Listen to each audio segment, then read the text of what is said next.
Allah terkadang itu melihat kita kemudian sering amnesia terhadap kenikmatan yang telah Allah berikan. Allah berikan kepada kita ujian supaya kita bangun tengah malam kemudian kita berzikir sama Allah.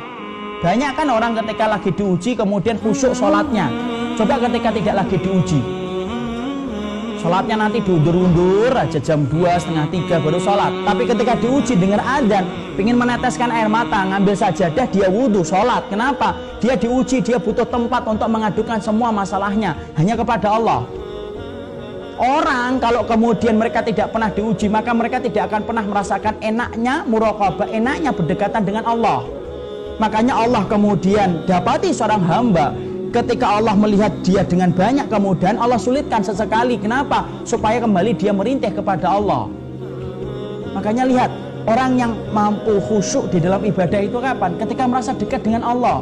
Dan kita sepakat kalau kita sedang mendapatkan ujian, tempat yang paling nyaman untuk kemudian kita bersandar itu hanya kepada Allah dalam ibadah. Makanya Allah mengatakan fa'akhadnahum bil ba'sa'i wad-dharra'i la'allahum yatadarra'un. Dan tidaklah kami menimpakan ujian dan kesulitan kepada kalian kecuali kami ingin supaya kalian itu menendah kepadanya. Kapan lagi Bu dan Bapak kita akan sujud menangis kalau bukan lagi diuji oleh Allah? Kapan lagi kita kemudian tengah malam nangis meneteskan air mata kecuali ketika lagi diuji sama Allah? Kapan lagi kita akan merasakan nikmatnya berzikir pagi dan zikir petang ketika ditinggalkan oleh orang-orang yang kita cintai kecuali ketika kita mendapatkan ujian itu? Karena surat cinta dari Allah menjadikan kita mendekat kepada Allah. Allah berikan itu supaya kita betul-betul mendekat kepada Allah. Dan supaya kita paham ya, tidak ada tempat yang paling tepat untuk mengadukan semua masalah kecuali adalah Allah. Innama ashku basi wa husni ilallah. Persis kayak Nabi Yakub, aku hanya melaporkan keluh kesah hatiku dan keletihanku hanya kepada Allah. Kenapa? Itulah waktu yang paling nikmat ketika berdoa dengan Allah, ketika mendapatkan ujian yang banyak dalam hidupnya. Jadi ketika kita mendapatkan ilmu, merubah hidup kita dengan berbagai macam apa yang ditetapkan dalam sunnah, kok susah, kok sulit, akhirnya banyak sekali ujian yang datang. Satu, Allah itu ingin supaya kita hanya merintih kepadanya, karena nikmatnya merintih terkadang dirasakan ketika kita diuji. Jadi yang ketiga, kenapa Allah berikan ujian itu kepada kehidupan kita? Supaya betul-betul kita merasakan rintihan kita hanya kepada Allah. Dan Allah itu cinta kepada hambanya yang merintih kepadanya ketika Allah berikan kepadanya itu ujian. Karena Allah itu apa? Zat yang sangat pencemburu. Pencemburu ketika makhluknya banyak sibuk dengan urusan-urusan yang tidak ingat kepada Rabbnya. Allah timpakan ujian supaya kembali kita merintih kepada Allah. La'allahum yatadarra'un, supaya kembali dekat kepada Allah. Jadi Masya Allah, inilah yang menjadikan akhirnya faham. Kalau tiba-tiba kita disulitkan didik anak, disulitkan menghadapi suami, disulitkan menghadapi istri, tidak ada yang Allah inginkan supaya kita lapor hanya kepada Allah dan menyampaikan hanya kepada Allah semata. Karena Allah cemburu apabila kita sibuk dengan urusan-urusan yang bukan datang darinya. Ini yang ketiga. Yang keempat, kita harus paham, kenapa Allah itu menyulitkan kita dalam hidup setelah kita menetapkan sunnah menjadi jalan kehidupan kita. Kalau orang itu terlalu gampang hidupnya, maka bisa jadi kenikmatan akhiratnya itu tidak terlalu terasa. Tapi orang ketika sudah banyak diuji oleh Allah, Masya Allah, maka kematian itu menjadi tempat istirahatnya. Rohatan lahu. Ada orang yang mereka itu mati menjadi tempat istirahatnya. Kenapa? Dia istirahat dari beratnya perjalanan ketika dia taat dalam kehidupan di dunia. Makanya kan kita minta, ya Allah jadikanlah kematianku menjadi tempat istirahatku. Kenapa? Karena akhirnya setelah kita mati, ujian yang dulu Allah berikan di dunia selesai, tinggal mengambil buah yang manis ketika kita mendapatkan kematian. Coba kalau kemudian terlalu kita digampangkan terus, malah akhirnya kemudian kenikmatan itu akan terasa tidak maksimal. Orang yang kebanyakan makan, akhirnya nikmatnya makan itu hilang. Coba kalau kita makan ayam terus, kan bosan akhirnya. Makanya di Jakarta itu ayam itu dibuat berbagai macam nama supaya menarik konsumen. Ada ayam kremes, ada ayam lepas, ada ayam manis. Orang sudah bosan dengan ayam, dibuat nama supaya tampak lezat. Tapi tetap kalau sudah terlalu banyak makan ayam, lezatnya ayam itu hilang. Coba kalau kemudian kita jarang makan ayam, akhirnya makan ayam itu nikmat. Sebagaimana ketika kita minum kalau kita lagi tidak puasa, Masya Allah minum itu akan terbiasa nikmatnya. Tapi ketika kita seharian puasa, kemudian ketika mendengar adzan, minum itu terasanya sangat nikmat, betul. Kenapa terasa nikmat? Sama-sama minumannya. Karena kamu sudah menahan diri ketika kamu satu hari tidak minum.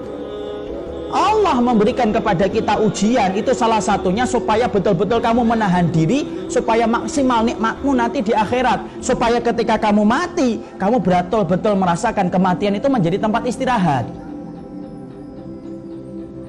Jadi Masya Allah, inilah yang menjadikan kita harus memahami, kalau kita cintamu diuji oleh Allah kepada Ar-Rahman, ketika kamu telah menetapkan jalan ilmu dan jalan sunnah, jangan pernah berpikir orang yang mengamalkan jalan sunnah itu akan gampang.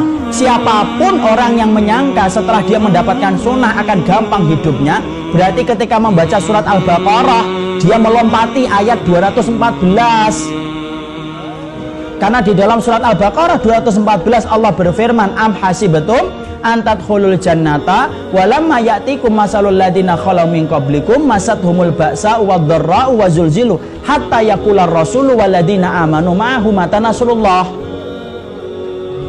Allah itu menerangkan kepada kita, apakah kalian itu mengira akan masuk surga dengan gampang sebelum datangnya ujian, kepayahan, kelaparan, wazulzilu, sampai terguncangnya jiwa kalian. Sampai Allah mengatakan wazulzilu, sampai terguncangnya jiwa kalian, sampai orang yang beriman itu berkata bersama Rasulullah, kapan pertolongan Allah itu datang? Berarti di situ kita memahami orang yang menetapkan surga menjadi tujuannya, itu jalannya tidak mulus, tetapi jalannya itu penuh dengan onak dan duri. Kenapa? Itulah yang Allah ciptakan supaya menggantikan semua kepayahan kita ketika kelak di akhirat. Makanya perhatikan Ibunda Khadijah, Masya Allah, Allah itu memberikan rumah kepadanya, di mana rumah itu disifati oleh Nabi mukfirah, apa itu? Sepi. Kenapa rumahnya Ibunda Khadijah itu dikatakan sebuah rumah yang hening, di mana kemudian batu batanya dari mutiara-mutiara yang berharga dan hening? Kenapa ada kata-kata tambahan hening? Untuk menggantikan keramaian rumahnya Ibunda Khadijah ketika menemani Rasul. Karena ketika Ibunda Khadijah menikah dengan Rasulullah, rumahnya itu terbuka setiap waktunya dengan kedatangan para sahabat yang selalu ngaji kepada Nabi setiap waktunya. Makanya Allah ganti, Allah sampaikan kepada Ibunda Khadijah, sesungguhnya Rasulullah menyampaikan, ya Khadijah, Allah telah menjanjikan kepadamu sebuah rumah di surga, dan rumah itu adalah rumah yang hening untuk menggantikan keramaian yang didapatkan Ibunda Khadijah ketika di dunia. Masya Allah. Berarti di situ kita ngambil pelajaran, sebesar apapun ujian yang Allah berikan kepada kita, ketika telah menetapkan cinta kita kepada Allah, Allah ganti, dan Allah gantinya dengan yang lebih besar daripada apa yang kita peroleh. Jadi semuanya ini untuk menunjukkan kepada kita, tolong jangan pernah kita berpikir bahwasanya mendapatkan surga itu gampang. Lalu mendapatkan rumah di dunia aja susah kok. Berapa banyak orang itu ingin mendapatkan rumah di dunia, Masya Allah, dia nyicil setiap bulannya sampai 15 tahun hanya untuk mendapatkan rumah di dunia. Kalau mendapatkan rumah di dunia saja nyicilnya sampai 15 tahun, apakah kita mengira mendapatkan rumah di surga itu lebih gampang daripada rumah di dunia? Itu lebih susah.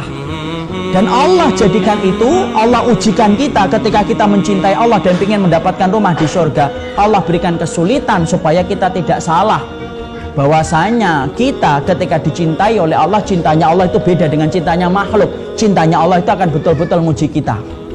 Jadi nanti ketika ibu saya, semakin kita memperbaiki ilmu kita, semakin kita memperbaiki sunnah kita, semakin sulit hidupnya kita. Yang asalnya boleh jadi tidak boleh, yang asalnya tidak apa-apa menjadi apa-apa, yang dulunya kita anggap dosa, yang kita anggap dulu tidak dosa menjadi dosa ketika kita sudah paham ilmu. Tapi itulah hakikat dunia, karena dunia itu memang menjadi tempat hukuman dan tempat ujian bagi orang yang beriman. Ya. Jadi orang yang sedang dimudahkan, jangan minta ujian, tapi mintalah kekuatan untuk mampu bersyukur kepada Allah. Yang sedang diuji oleh Allah, tolong jangan pernah kita beranggapan bahwasanya Allah sedang membenci kita. Allah tidak pernah membenci kita, tetapi Allah mencintai kita ketika kita diuji oleh Allah, supaya Allah itu memberikan banyak hikmah dalam kehidupan.